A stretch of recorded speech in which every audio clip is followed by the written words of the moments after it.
গোসল ফরজ অবস্থায় গোসল না করে কি সাহারি খাওয়া যাবে? রোজা রাখা অবস্থায় স্বপ্নদোষ বা কামভাবের জন্য মজি বের হলে কিংবা বীর্যপাত হলে কি রোজার কোনো ক্ষতি হয়? রমাদান মাসে মহিলারা রান্না করার সময় কি লবণ চেক করতে পারবেন? রোজা রাখা অবস্থায় কি হিজামা করা যাবে? রমজানে উমরা করার বিশেষ কোনো ফজিলত আছে কিনা? উমরা করার কি নির্দিষ্ট কোনো সময় আছে?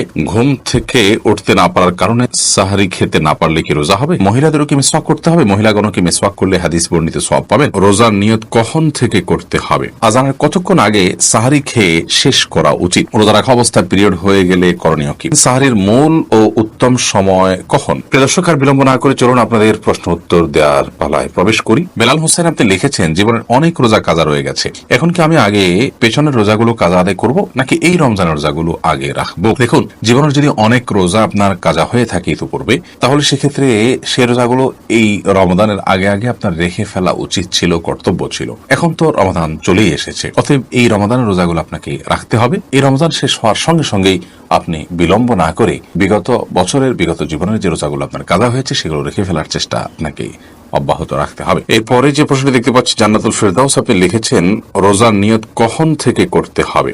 ফরজ রোজার নিয়ত এটি রাতের গভীরে, অর্থাৎ রাতেই করতে হবে, রাতের মধ্যভাগে কিংবা শুরুতে, শেষে, যেভাবেই হোক সাদিকের আগে আগে রাতের মধ্যেই করতে হবে জমহুর উলামাদের মতে, অর্থাৎ মালিকি, শাফি এবং হাম্বলি ফোকাহে কেরামের মতে। তবে ফোকাহে আহনাফ এর মতে দিনের বেলায় দ্বিপ্রহরের আগে আগে নিয়ত করলেও কিন্তু রমজানের ফরজ রোজা আদায় হয়ে যাবে। অন্যান্য যে নফল রোজাগুলো আছে সেগুলো দিনের বেলা দুপুরের আগে আগে পর্যন্ত নিয়ত করলেই হয়ে যাবে সবার সর্বসম্মতি ক্রমে। তাহলে খোলাসা কথা হলো, রমজানের ফরজ রোজার নিয়ত রাতেই করতে হবে অনেক ফোকাহে কেরামের মতে। তবে হানাফি ফোকাহে কেরামের মতে ইমাম আবু হানিফা রাহিমাহুল্লাহর মাযহাব অনুপাতে তার থট অনুযায়ী দিনের দুপুরের আগ পর্যন্ত যদি এই সময়ের মধ্যেও নিয়ত করে ফেলে কেউ, তাতেও তার রমজানের ফরজ রোজা আদায় হয়ে যাবে। তবে শর্ত হলো এর মধ্যে পান বা আহার বা রোজা ভঙ্গকারী কোনো কিছু না করে থাকতে হবে। মিজান হাসান আপনি লিখেছেন, রমজানে উমরা করার বিশেষ কোনো ফজিলত আছে কিনা? উমরা করার কি নির্দিষ্ট কোনো সময় আছে?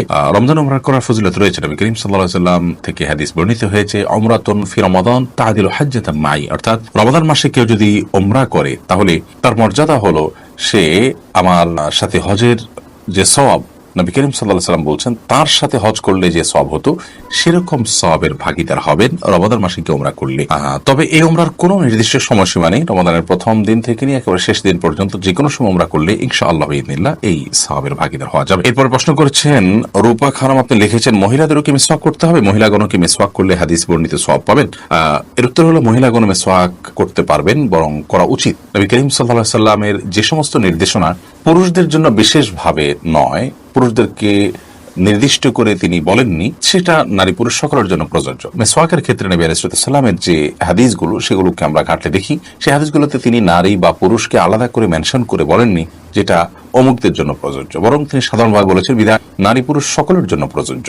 তাছাড়া মিসওয়াকের যে উপকারিতা সেটা পুরুষদের উপর যেরকম বর্তায় নারীদের উপর একইভাবে বর্তায়, বিধায় তারাও অধিক পরিমাণে মিসওয়াক করবেন। মিসওয়াকের যে জায়গাগুলো আছে সেগুলোতে মিসওয়াক অধিক পরিমাণে করবেন। মিসওয়াক বিষয়ে আমাদের একটা ভিডিও বক্তব্য আছে, কোন কোন জায়গায় মিসওয়াক করতে হবে, 7টি জায়গায় মিসওয়াক করার কথা বিভিন্ন হাদিস থেকে আমরা জানতে পারি, সেগুলোকে আমরা একত্র করে দিয়েছি। সেই জায়গাগুলোতে একজন পুরুষ যেমন মিসওয়াক করার চেষ্টা করবেন, একজন নারীও তার মতো করে মিসওয়াক করার চেষ্টা করবেন। রমাদান মাসে সিয়াম রেখে দিনের বেলা মিসওয়াক করা যায়। নবী করিম সাল্লাল্লাহু আলাইহি ওয়াসাল্লাম এত বেশি সংখ্যক মিসওয়াক করেছেন রমজান মাসে রোজা রেখে যে আয়েশা রাদিয়াল্লাহু তাআলা বলেছেন গুণে শেষ করা কঠিন হবে। ভাই মামুনুর রশিদ আপনি লিখেছেন, ঘুম থেকে উঠতে না পারার কারণে সাহারি খেতে না পারলে কি রোজা হবে? সাহারি খাওয়া কি আবশ্যক? যদি রমাদান মাসে কেউ ভোর রাতে সাহারি খেতে ওঠার সুযোগ না পান, এর মধ্যে ফজরের ওয়াক্ত হয়ে গেছে, অর্থাৎ সাহারি খাওয়ার কোনো সুযোগই তিনি পেলেন না, তাহলে সেই ক্ষেত্রে তার রোজা হবে কিনা? উত্তর হলো তার রোজা হয়ে যাবে, তার সিয়াম হয়ে যাবে। এবং তিনি যদি কোনো কিছু না খেয়ে থাকেন, না পান করে থাকেন, অর্থাৎ সবে সাদিক থেকে নিয়ে, তাহলে সেক্ষেত্রে আলহামদুলিল্লাহ তার রোজা বিশুদ্ধ হয়ে যাবে। সাহারি খাওয়া এটি রমজান মাসে বা রমজানের বাইরে যে কোনো রোজার জন্য ফরজ বা আবশ্যিক কোনো বিষয় নয়। সাহারি খাওয়া এটি সুন্নাহ।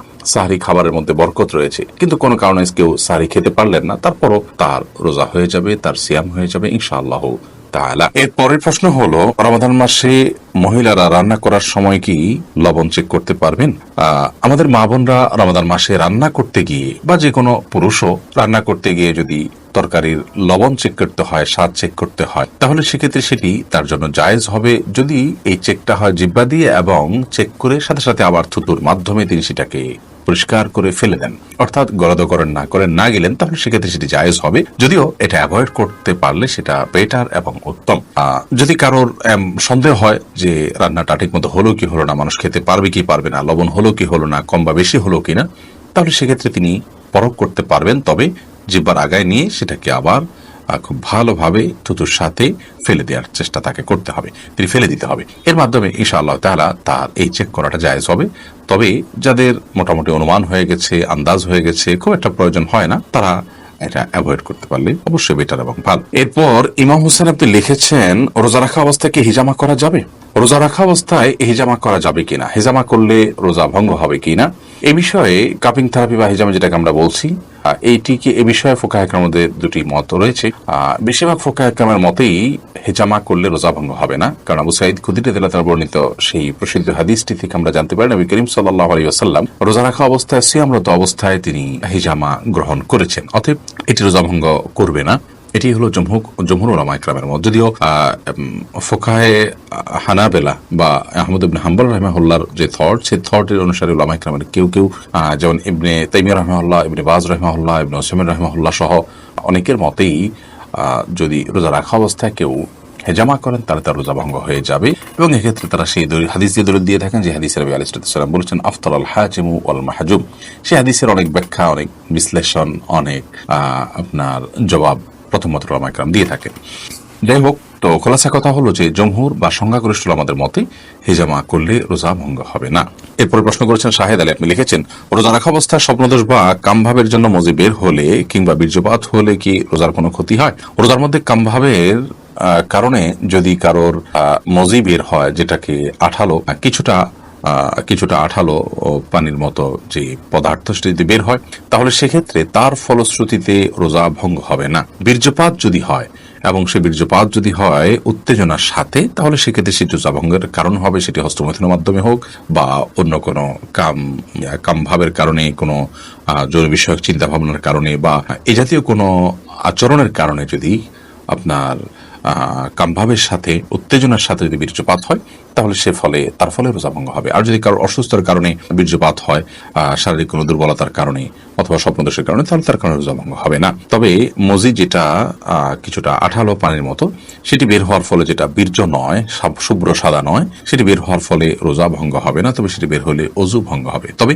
রোজা রেখে আপনার মজি বের হতে পারে এরকম কোন চিন্তা ভাবনা, কল্পনা বা আচরণ থেকে বিরত থাকা উচিত। সিয়ামের যে মৌলিক লক্ষ্য আছে সেই লক্ষ্য সাধনের স্বার্থে এবং প্রয়োজনে। সাকিব হাসান আপনি লিখেছেন, গোসল ফরজ অবস্থায় গোসল না করে কি সাহরি খাওয়া যাবে? যদি কারোর গোসল ফরজ হয়, তাহলে গোসল ফরজ অবস্থায় যদি আপনি সাহরি খেয়ে নেন, এই কারণে যে এখন গোসল করতে গেলে সাহরি খাওয়ার সময় আর থাকবে না, অথবা যে কারণেই হোক না কেন যে আমি পরে গোসল করব, তাহলে তার ফলেও সিয়াম হয়ে যাবে, কোনো অসুবিধা নেই। তবে অবশ্যই ফজরের সালাত আদায়ের প্রয়োজনে ফজরের সালাতের আগে আপনাকে ফরজ গোসল করতে হবে। কিন্তু গোসল ফরজ হওয়া অবস্থায়, অর্থাৎ শরীর অপবিত্র অবস্থায় যদি কেউ খাদ্য গ্রহণ করেন এবং সাহরি খেয়ে ফেলেন বা রোজা নিয়ত করেন, তাতেও রোজা হয়ে যাবে, সাহরি হয়ে যাবে, কোনো অসুবিধা নেই। যদিও গোসল করে তারপরে খেতে পারলে সেটা উত্তম, তা বলাই বাহুল্য। তানজিনা আপনি লিখেছেন, রোজা রাখা অবস্থায় পিরিয়ড হয়ে গেলে করণীয় কি? পিরিয়ড যদি হয়ে যায়, তাহলে ওই দিনের যে সিয়ামটা আছে, ওই সিয়ামটা আপনাকে পরবর্তীতে রমজানের পরে রেখে দিতে হবে। আর পিরিয়ড হয়ে গেছে, এখন আপনি অন্য রোজাদার সামনে আপনি খাদ্য গ্রহণ ইত্যাদি থেকে বঞ্চিত থাকবেন এবং ওইভাবে পার করবেন। মাজেদ মুন্সি আপনি লিখেছেন, সাহরির মূল ও উত্তম সময় কখন? আজানের কতক্ষণ আগে সাহরি খেয়ে শেষ করা উচিত?